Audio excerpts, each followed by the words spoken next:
When Philip Seymour Hoffman got his own apartment, people whispered he was cheating on his wife. She said nothing about the rumors, because the truth was so much worse. Throughout Philip Seymour Hoffman's all-too-brief 22-year acting career, his roles were wide-ranging. His love for the craft was well known, and he was eventually considered to be the best of his generation. But his genius had a dark side. Even as his acclaim grew, Hoffman still struggled until the day he was suddenly ripped from us much too soon. Philip Seymour Hoffman was born on July 23, 1967, in Fairport, New York. His mother was Marilyn O'Connor, and his father was Gordon Stowell Hoffman. He was one of 4 children, but that didn't stop his mother from earning a degree and becoming a family court judge. Her dedication to her career clearly rubbed off on her son. While he was baptized in the Catholic order, Hoffman was never an outwardly religious person later in life. His parents weren't especially interested in raising their children within that constraint. Not that his father had much to say in his kids' lives. His parents divorced when he was 9, and his mother was his and his siblings' primary caregiver. Philip Seymour Hoffman was 12 when he had his first encounter with the arts. He saw a performance of All My Sons by Arthur Miller. Later, he saw 2 other plays, one starring a young Robert Downey Jr., and his love for the arts bloomed. His mother encouraged his interests, and she took him to many performances to ensure he was able to participate in what he enjoyed. She couldn't have realized how high he would climb, or how low he would sink. Throughout his childhood, Hoffman loved sports, especially baseball and wrestling. Maybe he could have had a different, longer life, but at 14, it all came crashing down. A painful neck injury brought his sporting career to an end. He had to pivot his focus to something new. And the drama club at school had his back. With his mother's support, he signed up and never looked back. Hoffman graduated from NYU Tisch School of the Arts in 1989 with a drama degree. It seemed like this was the beginning of something great. His acting was getting some traction, and he had some side jobs to support him. In reality, the jobs were hard to keep, and the acting roles were hard to find. Then, things took a dark turn. Hoffman made his first foray into the world of addiction. It began when he succumbed to hard partying, which is saying something for the New York party scene. At that point, drinking was just the tip of the iceberg, and his experience with substances would go far deeper, far faster than he expected.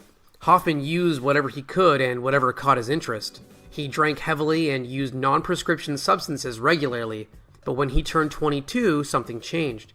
He panicked and realized this wasn't what he wanted for his life. If he didn't stop now, something horrible would happen to him. At age 22, Hoffman made a decision that changed the subsequent 2 decades of his life. He checked himself into rehab.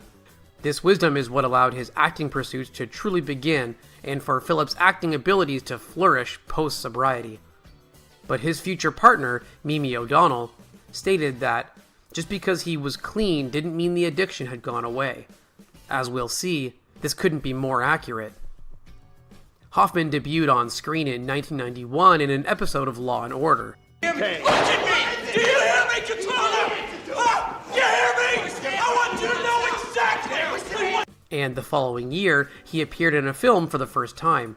That was when he added Seymour to his stage name, in an attempt to avoid being confused with another actor. These 2 appearances set him up for one special opportunity. Next, Hoffman landed a role in director Martin Brest's Scent of a Woman in 1992 with Al Pacino. He did 5 auditions, and the film changed the direction of his life. He got a ton of notice after the film made $134 million worldwide. Alright, now don't hold me to this, but no contacts, it's dark. Even later in life, he said that if he hadn't landed that role, he wouldn't be where he was today. This prompted him to take a major risk. At a pivotal moment in his journey, Hoffman quit his side job at a deli and began working full-time as an acting professional, and it paid off. He began to collaborate with young filmmakers like Paul Thomas Anderson and the Coen brothers, and by the end of 1999, his star was on the rise. The reputation he carved out for himself was unique, but for him, it was perfect. Hoffman's role in the 90s ranged from a complete unabashed loser, to one of the creepiest characters in American movies, to a drag queen in Joel Schumacher's Flawless. But even with these oddball characters he played, Hoffman's talent shone through in a way no one could deny. Critics acclaimed the way he would bring such an embarrassingly raw performance to his roles regardless of the character's flaws. Even other Hollywood actors saw the raw talent and empathy Hoffman gave to each of his roles. Meryl Streep, who was one of his idols, said, "This actor is fearless. He's given this awful character the respect he deserves, and he's made him fascinating." But the biggest role of his filmography was yet to come. Hoffman landed film after film into the early 2000s, and he expanded the range of characters he played. Not only that, but he met the woman he'd be with for the rest of his life in 1999.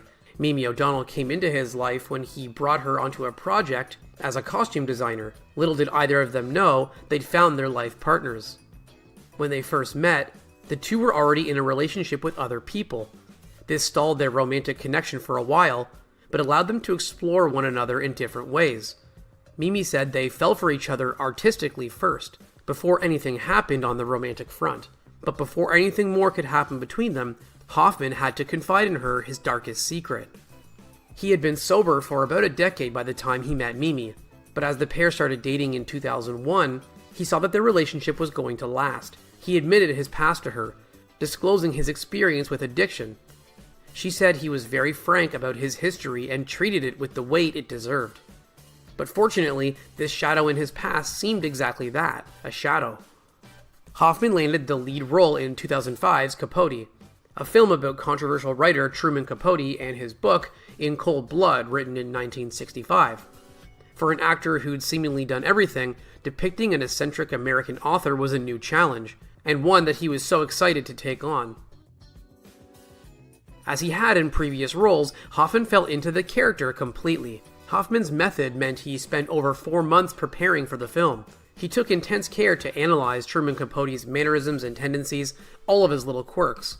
About the part, he said, "The part required me to be a little unbalanced, and that wasn't really good for my mental health."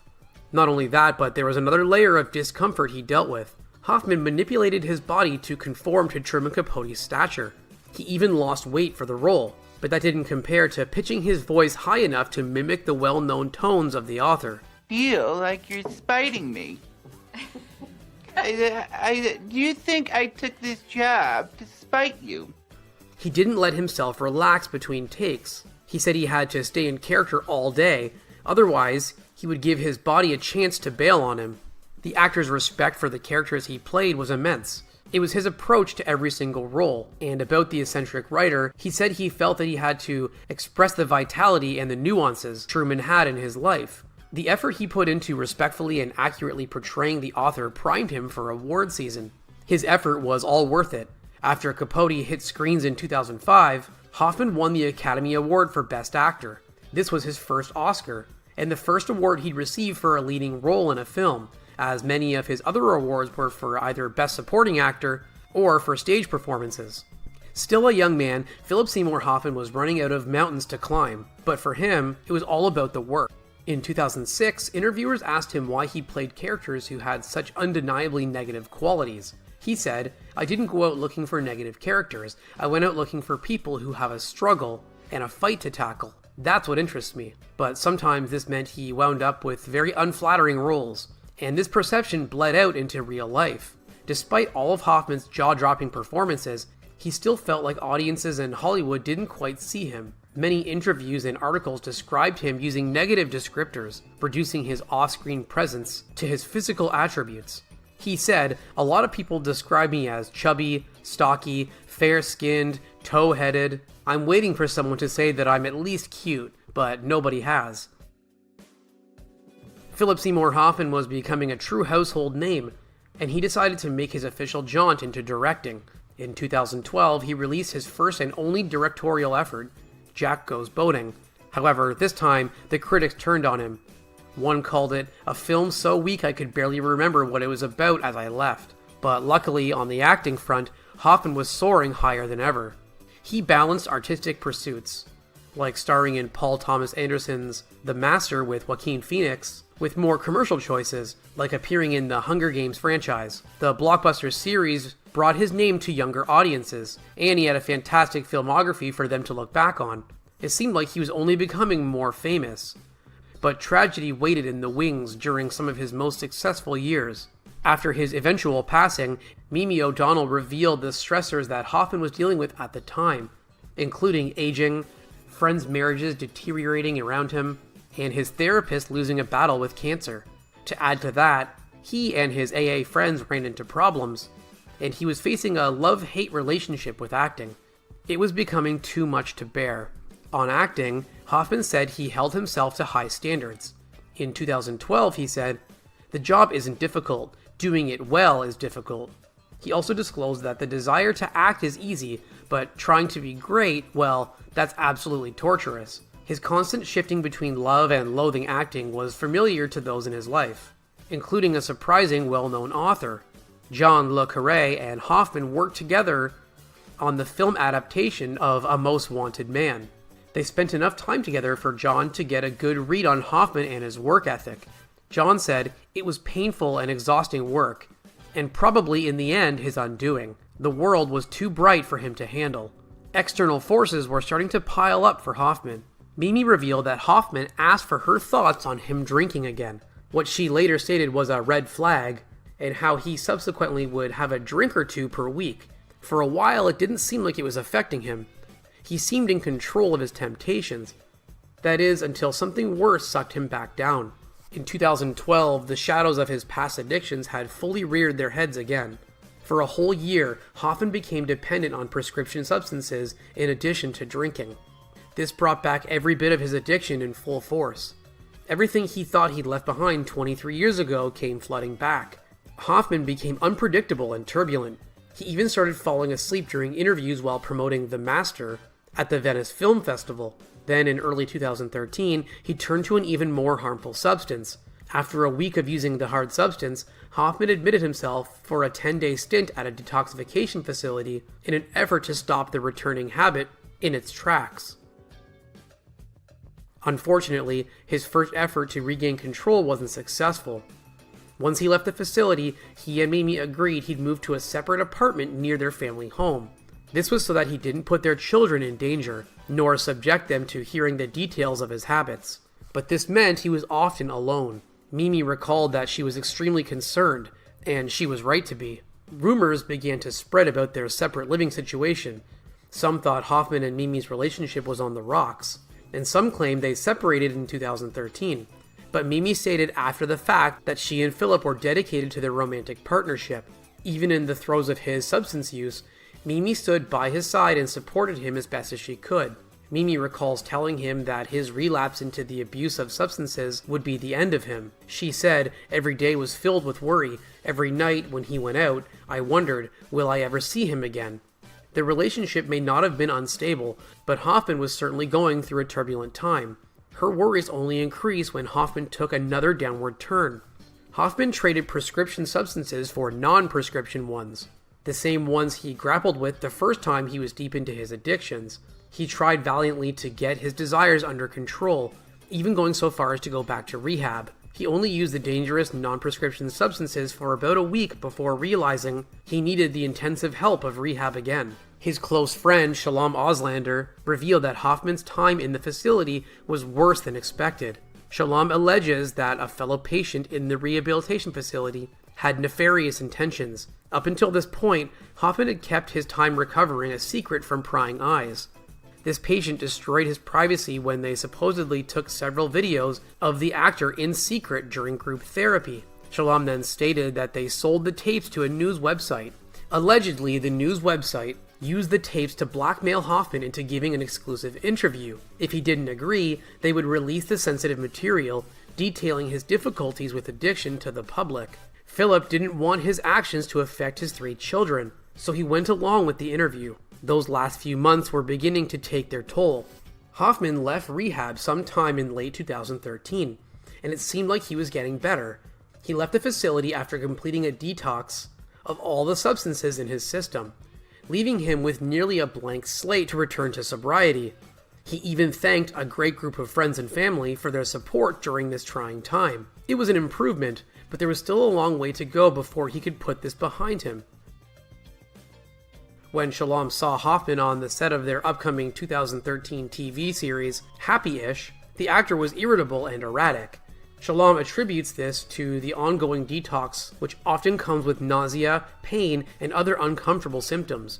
But he also expressed frustration in himself for not having recognized the signs of drug abuse all along. Unbeknownst to everyone, this would be the last time Hoffman appeared before the cameras. In a few days after filming the pilot for Happy-ish, Shalom said Hoffman seemed to be back to his old self. They even planned their next moves should the series get picked up, and scheduled meetings to discuss scripts.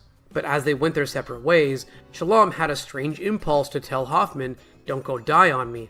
Hoffman laughed at the statement. Little did they know, Shalom's words rang with foreshadowing. Around the same time, Hoffman's partner Mimi noticed he was isolating himself. While he worked on The Hunger Games Mockingjay Part 2, he had let go of substances for the moment, but that didn't mean he was out of the water. Mimi grew concerned for his well-being and asked others to check in on him. She suspected there was more to his behavior than he was letting on. Mimi's efforts were futile. He started using again, but this time, his battle with addiction came to a swift end. It was mere days later that Mimi lost the love of her life and the father of her children to this terrible illness. Though it was something she expected from the first day he began using again, she was still devastated and distraught over this sudden loss. Hoffman's friend, playwright David Barr Katz, played the final note in this dirge of misery. He went by to visit Philip at his Manhattan apartment, but there wasn't a response. David entered and found Philip lifeless in the bathroom on February 2nd, 2014. This loss destroyed Mimi and their children. Regardless of whether Mimi saw it coming, the impact was no lighter for it. She credits her children for helping her combat her grief, forcing her to get out of bed and keep them all alive during their biggest time of need. Hoffman and Mimi had been together for 15 years at the time of his passing. For exclusive perks like early access to new videos, priority replies to your comments, and to have your say on future content, consider becoming a Factinate member. On top of that, your support helps keep the channel going. Click the link in the description for more details. While many surrounding the actor had claimed Hoffman's dependence was under control, authorities found many different non-prescription substances in both his apartment and in his body. Katz said about the incident, "I saw him last week and he was clean and sober, his old self. I really thought this chapter was over." The tragic death of actor Philip Seymour Hoffman, a performer who was known for his extraordinary range. He was also known for his honesty. Philip Seymour Hoffman was only 46 years old. He was nearing the end of filming his role for The Hunger Games Mockingjay Part 2. In the meantime, make yourself comfortable. But he lost his battle with substances before he could complete 2 final scenes. The filmmakers rewrote the scene so other characters could fill the void his absence left in the script. But even so, his loss was devastating for both cast and crew and beyond. Many locals who lived in his neighborhood claimed to feel the impact of Hoffman's passing. One neighbor said about the actor, "You see him with his kids in the coffee shops. He is so sweet. It's desperately sad." And it wasn't just those who lived near him who felt the impact of this loss. His hometown in Fairport, New York, revealed a statue of Hoffman in 2022. It was created by Scottish sculptor David A. Anand and commissioned by James Declan Tobin, a film producer who had become friends with Hoffman's mother at the 2015 Sundance Film Festival. Hoffman's mother, Marilyn, praised the art piece and said it was a loving memorial for her son. Addiction was always present in Hoffman's life. His experience with it likely influenced many of his roles too, as he wasn't afraid to take on characters who dealt with the same issues he did. But the difficult thing about addiction is that it only takes one slip-up to send someone right back to the depths of their struggles. This is what happened to Philip Seymour Hoffman. If you are dealing with addiction or know someone who is, please seek out help. There are resources out there to help you. Hoffman's tragic battle with substances is not an uncommon one, but it's important to get support for those dealing with the same issues.